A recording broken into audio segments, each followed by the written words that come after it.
Il y avait un petit train appelé l'étalon sauvage qui tirait 3 wagons de triage sur une ligne couverte de fougères le long d'une plage de galets. Ciel bleu, mer d'huile, début de printemps, pruniers couverts de fleurs blanches et roses, saules d'un vert chatoyant, et à perte de vue, prés bien ras, parsemés de bosquets, broussailles et arbres solitaires.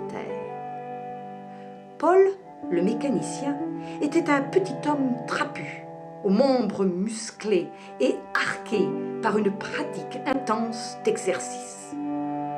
Sa femme, Jo, lui rendait visite chaque jour. Elle avait un visage aimable et détendu.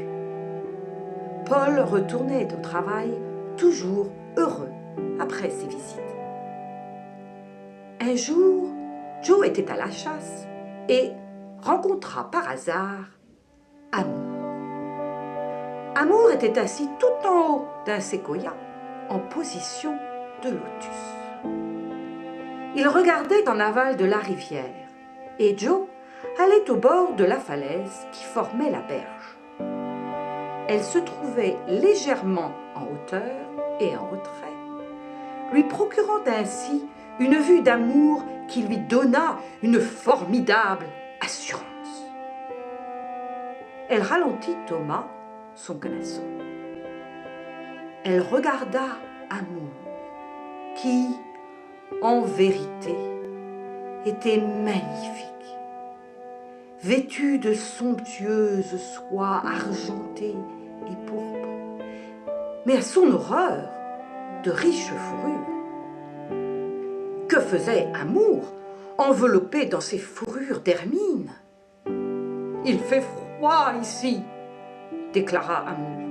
« Ce n'est pas toujours câlins et étreintes. Parfois, comme maintenant, il fait si froid que la lumière du jour se prend dans le givre. Et où est ton amour alors?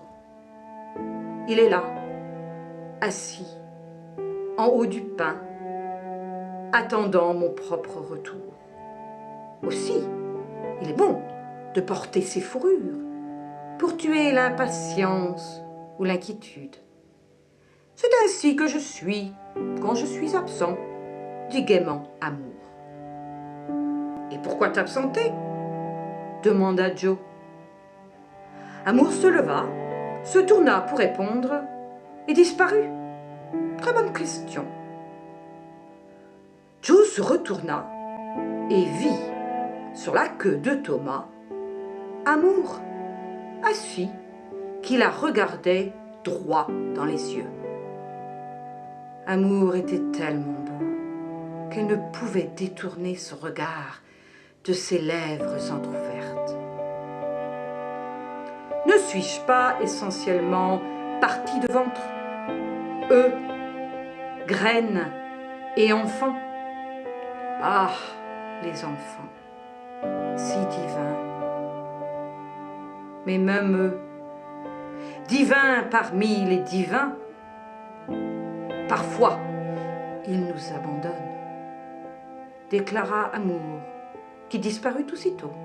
Je pourrais t'abandonner, continua Amour, qui disparut de nouveau. Amour, maintenant allongé sur la crinière de Thomas, lui dit « Mais tu peux décider de ne pas m'abandonner. » et disparut. Amour avait grandi et était assis au bord de la falaise, les jambes se balançant dans le vide. Ses grands beaux yeux étaient à niveau avec le regard de Jo à cheval sur Thomas. Je ne sais pas pourquoi tu t'absenterais, ou même si tu le peux.